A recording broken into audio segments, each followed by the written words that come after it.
It's your boy Umasonic 2016. Significant drought conditions across Massachusetts, Rhode Island, and Connecticut will result in elevated fire weather concerns for today and will continue until the region receives wetting rains.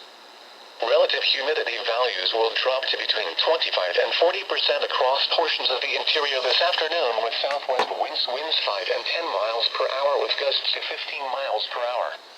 Any fire that ignites can easily and rapidly spread in these conditions.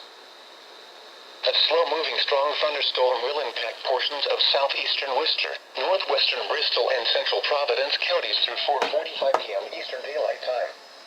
At 4:06 p.m. Eastern Daylight Time, Doppler radar was tracking a strong thunderstorm over Smithfield, or near Johnston, moving northeast at 5 miles per hour.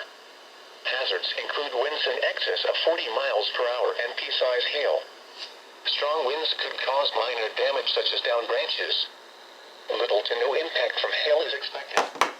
Locations impacted include Providence, Cranston, Pawtucket, Woonsocket, Cumberland, North Providence, Johnson, Attleboro, Smithfield, Lincoln, Central Falls, Burteville, North Smithfield, Scituate, Gloucester, and Blackstone. Get indoors when you hear thunder.